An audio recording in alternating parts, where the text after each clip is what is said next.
नमस्कार साथियों, आप सभी का स्वागत है हमारे YouTube चैनल पर। तो आज के इस वीडियो में हम डिस्कस करेंगे एनटीपीसी ग्रेजुएट लेवल की वैकेंसी को, वो भी फुल डिटेल में। तो चलिए स्टार्ट करते हैं हम अपने वीडियो को। तो साथियों, जैसा कि आपको पता है, आरआरबी एनटीपीसी ग्रेजुएट लेवल की टोटल वैकेंसी जो आई है वो 5810 वैकेंसी आई है। और इस वैकेंसी के लिए जो रेलवे ने आवेदन स्टार्ट किया था वो 21 अक्टूबर 2025 से आपको फॉर्म भरना स्टार्ट हो गया था। और इस फॉर्म भरने की जो अंतिम तिथि है वो 20 नवंबर 2025 है। तो आप 20 नवंबर 2025 तक इस फॉर्म को भर लीजिएगा। तो चलिए स्टार्ट करते हैं वैकेंसी की डिटेल को।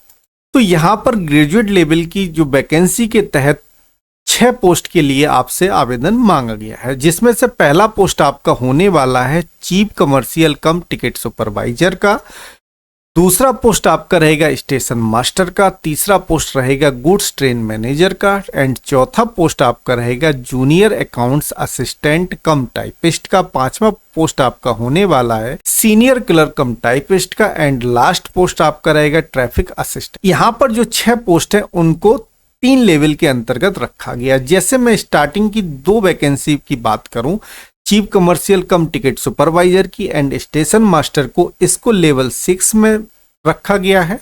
Goods train manager, junior account assistant come typist and senior clerk come typist को लेवल 5 में रखा गया है। एंड ट्रैफिक असिस्टेंट को लेवल 4 में रखा गया है। अब यहाँ पर लेवल के अकॉर्डिंग आपकी सैलरी डिसाइड होगी। जैसा कि आप सभी देख रहे हैं कि पोस्ट फर्स्ट के लिए जो सैलरी आपकी होने वाली है लेवल जो 6 में है उसके लिए 35,400 रहेगी। लेवल 5 की जो पोस्ट है उसके लिए सैलरी आपकी 29,200 रहेगी। और लेवल 4 के लिए आपकी जो सैलरी रहेगी वो 25,500 रहेगी। यहाँ पर लेवल के अकॉर्डिंग जो सैलरी में है वो 5 से 6,000 का डिफरेंस आपको देखने को मिल रहा है। यहाँ पर जो एज यहाँ पर मेंशन की गई, मिनिमम एज जो सभी पोस्ट के लिए रहेगी 18 वर्ष और मैक्सिमम एज रहेगी 33 वर्ष। अब एज में जो छूट मिलेगी उसको हम आगे डिस्कस करेंगे। तो यहाँ पर जो टोटल वैकेंसी है पोस्ट के अकॉर्डिंग, जैसे फर्स्ट पोस्ट की मैं बात करूं, चीफ कमर्शियल कम टिकट सुपरवाइजर की टोटल वैकेंसी 161 वैकेंसियां हैं। स्टेशन मास्टर की जो वैकेंसी यहाँ पर दी गई है 615 वैकेंसियां हैं। गुड्स ट्रेन मैनेजर की 3,416 वैकेंसियां हैं, जो सबसे ज्यादा वैकेंसियां आपको यहाँ पर देखने को मिल रही है। ठीक है साथियों, इसके बाद 4th नंबर की मैं बात करूं, जूनियर अकाउंट्स असिस्टेंट कम टाइपिस्ट की वैकेंसी 921 वैकेंसियां हैं। सीनियर क्लर्क कम टाइपिस्ट की 638 वैकेंसियां हैं। और ट्रैफिक असिस्टेंट्स की 59 वैकेंसियां हैं, जो सबसे कम वैकेंसियां आप देख रहे हैं। इस प्रकार हमारी जो टोटल वैकेंसियां आई हैं वो 5810 वैकेंसी आपको देखने को मिल रही है। तो चलिए अब आगे बढ़ते हैं। अब साथियों, यहाँ पर एज की मैं बात करूं, आयु सीमा की, तो यहाँ पर 3 कैटेगरियों के लिए अलग अलग छूट आपको देखने को मिलती है। यदि मैं जनरल और ईडब्ल्यूएस की बात करें तो यहाँ पर मिनिमम एज जो रहेगी 18 वर्ष रहेगी और मैक्सिमम एज 33 वर्ष रहेगी। अब वह स्टूडेंट इस फॉर्म को अप्लाई कर सकता है जनरल कैटेगरी का जिसका जन्म 2 जनवरी 1993 से लेकर 1 जनवरी 2008 तक हुआ हो। अब मैं बात कर लेता हूँ ओबीसी की। तो ओबीसी के लिए जो मिनिमम एज रहेगी साथियों वो 18 वर्ष रहेगी और मैक्सिमम जो एज होने वाली है वो 36 वर्ष रहेगी, क्योंकि यहाँ पर ओबीसी को 3 साल का एक्स्ट्रा बेनिफिट देखने को मिल रहा है। साथ ही साथ वह विद्यार्थी इस फॉर्म को अप्लाई कर सकता है जिसका जन्म 2 जनवरी 1990 से 1 जनवरी 2008 तक के बीच हुआ हो, वह इस फॉर्म को अप्लाई कर सकता है। अब बात कर लेते हैं एससी एसटी के लिए। तो एससी एसटी के लिए जो मिनिमम एज रहेगी साथियों वो 18 वर्ष रहेगी, मैक्सिमम एज 38 वर्ष रहेगी। यहाँ पर एससी और एसटी कैटेगरी के कैंडिडेट को एक्स्ट्रा 5 साल का बेनिफिट देखने को मिल रहा है। अब वह विद्यार्थी इस फॉर्म को भर सकता है जिसका जन्म 2 जनवरी 1988 से लेकर 1 जनवरी 2008 तक के बीच में हुआ हो, वह विद्यार्थी इस फॉर्म को भर सकता है। तो यहाँ पर आयु में तो आई थिंक किसी को कोई दिक्कत नहीं होगी। अगर किसी को कोई समस्या हो तो प्लीज कमेंट करके जरूर बताइएगा। तो चलिए अब बात करते हैं आगे। चलिए अब बात कर लेते हैं चयन प्रक्रिया की। तो एनटीपीसी की जो सिलेक्शन प्रोसेस है वो 2 चरणों में होती है। पहला चरण आपका कहलाता है CBT 1, जिसको कहते हैं कंप्यूटर बेस्ड टेस्ट फर्स्ट, और दूसरा होता है CBT 2। आपको ग्रेजुएट लेवल के लिए 2 एग्जाम देने पड़ेंगे। साथ ही साथ साथियों, इसमें कुछ पोस्ट ऐसी हैं जिसमें टाइपिंग टेस्ट भी मांगा गया है। यदि आप उस पोस्ट के लिए अप्लाई करते हैं तो आपका टाइपिंग टेस्ट भी होगा, इसके बाद आपका डॉक्यूमेंट वेरिफिकेशन होगा और लास्ट में आपका मेडिकल होता है। अब बात कर लेते हैं टाइपिंग स्किल टेस्ट की। यदि आप टाइपिंग वाले पोस्ट के में अप्लाई करते हैं तो आपकी टाइपिंग अंग्रेजी में 30 शब्द प्रति मिनट और हिंदी में 25 शब्द प्रति मिनट होना चाहिए। साथ ही साथ साथियों, आपको टाइपिंग जो सीखनी है वो कुर्ती देव और मंगल फॉन्ट में आनी चाहिए। ये बात की जा रही है हिंदी के लिए। इतनी बात सभी को समझ में आ गई है कि चयन प्रक्रिया क्या रहेगी एनटीपीसी ग्रेजुएट लेवल में। चलिए अब बात करते हैं आगे। तो साथियों, यहाँ पर हम आपको बताएंगे कि किस पोस्ट में आपसे टाइपिंग मांगी जाएगी और किस पोस्ट के लिए टाइपिंग नहीं होगी। तो 6 पोस्ट में सिर्फ 2 पोस्ट ऐसी हैं, यदि आप उन पोस्ट पर अप्लाई करते हैं तो आपको टाइपिंग टेस्ट भी तैयार करना पड़ेगा। तो वो 2 पोस्ट कौन कौन सी है, जिसमें से एक पोस्ट होने वाली है आपकी सीनियर क्लर्क कम टाइपिस्ट की और दूसरी पोस्ट आपकी रहेगी जूनियर अकाउंट असिस्टेंट कम टाइपिस्ट की। सिर्फ 2 पोस्ट ऐसी हैं, यदि आप इन पोस्ट के लिए अप्लाई करते हैं तो आपको टाइपिंग स्किल टेस्ट भी देना पड़ेगा। तो आपको इन 2 पोस्ट के लिए अगर आप अप्लाई करते हैं तो आपको CBT 1 भी देना होगा और CBT 2 भी देना होगा। साथ ही साथ आपको टाइपिंग स्किल टेस्ट भी देना पड़ेगा। तो यहाँ पर 2 पोस्ट याद रखिएगा कि सीनियर क्लर्क कम टाइपिस्ट और जूनियर अकाउंट असिस्टेंट कम टाइपिस्ट। 2 पोस्ट के लिए अगर अप्लाई करेंगे तो आपको टाइपिंग टेस्ट देना पड़ेगा। क्लियर है साथियों? इसके साथ साथियों, यदि आप स्टेशन मास्टर के लिए अप्लाई कर रहे हैं तो स्टेशन मास्टर में आपको टाइपिंग तो नहीं देना है, लेकिन स्टेशन मास्टर के लिए आपको साइको टेस्ट देना पड़ेगा। तो क्लियर है? अगर आप सीनियर क्लर्क कम टाइपिस्ट के लिए अप्लाई कर रहे हैं तो इसमें आपका टाइपिंग टेस्ट होगा।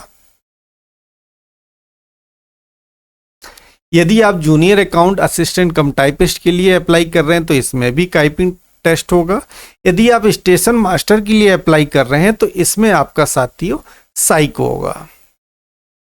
इसके अलावा आप किसी भी पोस्ट के लिए अप्लाई करेंगे तो उसमें सिर्फ आपके 2 एग्जाम होंगे, CBT 1 और CBT 2। ना उसमें साइको होगा ना ही टाइपिस्ट होगा। तो यहाँ पर 3 पोस्ट ऐसी बची हैं जिसमें सिर्फ आपको 2 एग्जाम देना है, CBT 1 और CBT 2।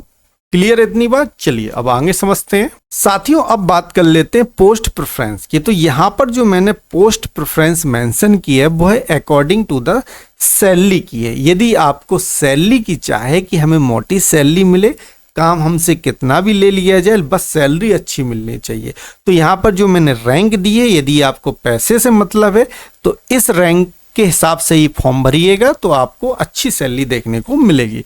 क्योंकि रैंक फर्स्ट पे मैंने रखा हुआ है स्टेशन मास्टर को। स्टेशन मास्टर की जो सैलरी अप्रोक्स बनती है 7 पे के अकॉर्डिंग, वो बनेगी आपकी 45,000 से लेके 55,000 के बीच में। अब यहाँ पर आपका 8वां वेतन आयोग लग जाएगा। 8वां वेतन आयोग के बाद सैलरी आपकी इंक्रीज हो जाएगी। ठीक है, तो यहाँ पर यदि आप अपने फर्स्ट प्रेफरेंस में स्टेशन मास्टर को देते हैं तो आपकी सैलरी बहुत अच्छी होने वाली है। तो यहाँ पर जो मैंने रैंक दी गई है, यदि आपको सैलरी से मतलब है, काम आपसे कितना भी ले लिया जाए, तो आप इस पोस्ट प्रेफरेंस को अपने फॉर्म भरते समय अप्लाई कीजिएगा। चलिए, तो नंबर 2 पे मैंने रखा हुआ है गुड्स ट्रेन मैनेजर को, नंबर 3 पे रखा हुआ है चीफ कमर्शियल कम टिकट सुपरवाइजर को, नंबर 4 पे रखा हुआ है ट्रैफिक असिस्टेंट को, नंबर 5 पे रखा है सीनियर क्लर्क कम टाइपिस्ट और नंबर 6 पे रखा है जूनियर अकाउंट असिस्टेंट कम टाइपिस्ट। तो यहाँ पर साथियों ये 2 पोस्ट ऐसी हैं जिसमें आपको CBT 1 CBT 2 plus typing test देना पड़ेगा और स्टेशन मास्टर में आपको साइको देना पड़ेगा। इसके बाद आपकी गुड्स ट्रेन मैनेजर, कमर्शियल कम टिकट सुपरवाइजर और ट्रैफिक असिस्टेंट, ऐसे 3 पोस्ट हैं जिसमें आपको सिर्फ 2 एग्जाम देना है, CBT 1 और CBT 2। क्लियर हो गई होगी शायद आपको कि कब किस में टाइपिंग करनी है और किस में साइको आपको देना पड़ेगा। इतनी बात सभी को समझ में आ गई। तो यहाँ पर जो मैंने पोस्ट प्रेफरेंस दी है वह सैलरी के अकॉर्डिंग दी गई है। तो यदि आपको सैलरी की चाहे तो अपने फॉर्म में इस पोस्ट प्रेफरेंस को मेंशन कीजिएगा। अब बात कर लेते हैं post preference according to the low workload. यदि आप चाहते हैं सैलरी मुझे थोड़ी बहुत कम भी मिले, बस हेडेक नहीं होना चाहिए, काम का लोड नहीं होना चाहिए, तो यदि आपकी सोच इस तरह की है तो यहाँ पर मैंने उन 6 पोस्ट को रैंक के हिसाब से मेंशन किया हुआ है तो यदि आप वर्कलोड नहीं लेना चाहते हैं तो नंबर 1 पे यहाँ पर मैंने रखा हुआ है जूनियर अकाउंट्स असिस्टेंट कम टाइपिस्ट को। इसमें वर्कलोड वेरी लो होता है, ऑफिस बेस्ड वर्क होता है, फिक्स टाइमिंग आपकी होती है, ठीक है ना, इसमें नाइट ड्यूटी होती है, ओनली डे वर्क होता है। क्लियर इतनी बात। और दूसरे नंबर पे मैंने रैंक पे रखा हुआ सीनियर क्लर्क कम टाइपिस्ट को। इसमें वर्कलोड लो होता है इसमें भी, और ऑफिस डॉक्यूमेंटेशन का काम होता है, आपको सिंपल वर्क होता है।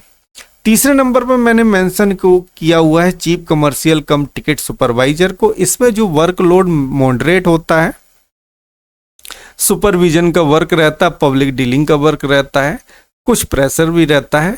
चौथे नंबर पर मैंने मेंशन किया हुआ है ट्रैफिक असिस्टेंस का। इसमें भी वर्कलोड मॉडरेट रहता है। इसमें आपकी जॉब का जो नेचर रहता है, कंट्रोल रूम रहता है, अर्बन शिफ्ट्स हो सकती है आपकी, ठीक है, shift duty, but light workload, ठीक है। आप कभी नाइट में भी काम करेंगे, कभी डे में भी, शिफ्ट वाइज इसमें आपका वर्क रहता है। इसके बाद मैं बात करता हूँ 5th नंबर की पोस्ट की, जिसमें मैंने रखा हुआ है गुड्स ट्रेन मैनेजर।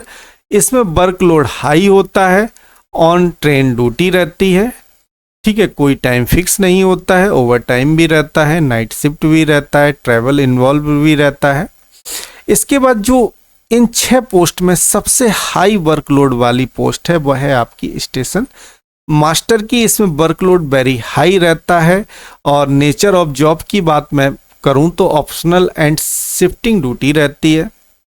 इसमें हाई रिस्पॉन्सिबिलिटी वाली जॉब रहती है, नाइट शिफ्ट रहती है।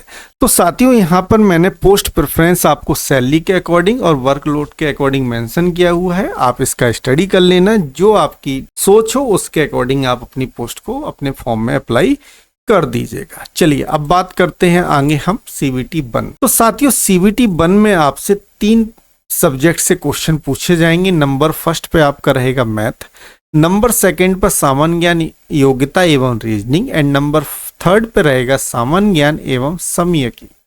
अब मैं गणित की बात करूं तो मैथमेटिक्स से इसमें 30 क्वेश्चन आपसे पूछे जाएंगे, और 30 क्वेश्चन के लिए आपको 30 ही अंक दिए जाएंगे।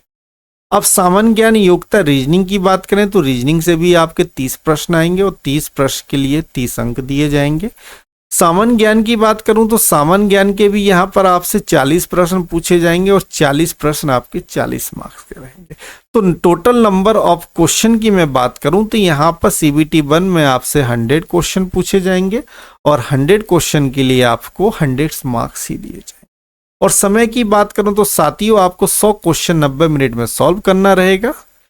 तो CBT 1 आई थिंक आप लोगों को क्लियर हो गया होगा कि कितने क्वेश्चन आने वाले, कितना समय रहेगा, और क्या क्या सब्जेक्ट देखने को मिलेंगे। अब बात करते हैं CBT 2 की। तो CBT 1 की तरह CBT 2 में भी 3 ही सब्जेक्ट रहेंगे। तो इसमें भी फर्स्ट सब्जेक्ट आपका मैथ रहेगा, सेकंड रीजनिंग रहेगा, एंड थर्ड रहेगा सामान्य ज्ञान। क्वेश्चनों की बात करें तो यहाँ पर क्वेश्चनों की संख्या बढ़ोतरी के साथ देखने को मिलेगी। गणित में आपसे 35 क्वेश्चन पूछे जाएंगे, 35 क्वेश्चन के लिए 35 अंक दिए जाएंगे। रीजनिंग में भी आपके 35 प्रश्न रहेंगे, और 35 प्रश्न के लिए 35 अंक दिए जाएंगे। सामान्य ज्ञान में आपके यहाँ पर 50 प्रश्न होने वाले हैं, और 50 प्रश्न के लिए 50 अंक दिए जाएंगे। तो टोटल प्रश्नों की मैं बात करूं तो इसमें टोटल प्रश्न आपसे 120 पूछे जाएंगे, और 120 क्वेश्चन के लिए आपको 120 अंक ही दिए जाएंगे। समय की बात करें तो CBT 1 और CBT 2 में समय फिक्स है कि उसमें भी आपसे 90 मिनट दिया गया था, और CBT 2 में भी आपको 90 मिनट ही दिया जा रहा है। अब बात कर लेते हैं कि प्रत्येक सही उत्तर के लिए आपको 1 अंक निर्धारण किया गया है, बट यदि आपसे क्वेश्चन गलत हो जाता है तो निगेटिव मार्किंग 1/3 की है। कहने का मतलब यदि आपसे 3 क्वेश्चन गलत हो जाते हैं तो आपका 1 सही अंक काट लिया जाएगा। इतनी बात सभी को समझ में आ गई साथियों। तो चलिए अब आगे बढ़ते हैं। तो साथियों, यहाँ पर मैंने 6 पोस्ट जो आपकी भर्ती में है उन सभी की जॉब प्रोफाइल को मेंशन किया गया है। जैसे मैं फर्स्ट पोस्ट की मैं बात करूं कि कमर्शियल कम टिकट क्लर्क, तो इस पद पर आपको जॉब प्रोफाइल में जो काम करना होगा, यात्री टिकटों की बुकिंग करनी होगी, इस यात्री को स्टेशन पर सहायता देनी होगी, बुकिंग से संबंधित रिकॉर्ड रखना शामिल है। अब बात कर लेते हैं जॉब प्रोफाइल जूनियर क्लर्क कम टाइपिस्ट की। इस पद के लिए वरिष्ठों की सहायता करना, डेटा प्रविष्ट करना और अन्य लिपिकीय कार्य करना होता है। अगर मैं जूनियर अकाउंट्स असिस्टेंट कम टाइपिस्ट की बात करें तो इसकी प्रोफाइल में भारतीय रेलवे के भीतर विभिन्न लिपिकीय, वित्तीय और प्रशासनिक कार्य शामिल हैं, जिसमें वित्तीय रिकॉर्ड का प्रबंधन करना, खातों को बनाए रखना, बजट में सहायता करना, आंतरिक व्यय की जांच करना और वित्तीय दस्तावेज तैयार करना शामिल होता है। अब स्टेशन मास्टर की बात करें तो साथियों ये वेरी हाई वर्कलोड वाली जॉब है। स्टेशन मास्टर के पद पर स्टेशनों के यातायात प्रबंधन और सिग्नलिंग सिस्टम को देखना, साथ ही यह शिफ्ट में काम करने वाला पद होता है। कभी आपकी नाइट ड्यूटी भी हो सकती है, कभी डे ड्यूटी भी हो सकती है। ठीक है साथियों, अब इसके बाद मैं बात करूं गुड्स ट्रेन मैनेजर की, तो मालगाड़ियों के संचालन, उनकी निगरानी से संबंधित कार्य करना होता है इस पोस्ट में। ट्रैफिक असिस्टेंट की बात करूं तो ट्रैफिक असिस्टेंट की जो जॉब प्रोफाइल है साथियों, इसमें आपको ट्रैफिक सिग्नल संबंधी कार्यों के लिए जिम्मेदार आप रहेंगे। तो साथियों यहाँ पर मैंने अभी तक आपको एनटीपीसी ग्रेजुएट लेवल की वैकेंसी को फुल डिटेल में बताया है। यदि इसके बाद भी आपका कोई प्रश्न रह गया है तो प्लीज हमसे कमेंट करके पूछ लीजिएगा। अगर आपको हमारा वीडियो अच्छा लगा हो तो हमारे चैनल को लाइक, शेयर, सब्सक्राइब जरूर कीजिएगा। धन्यवाद।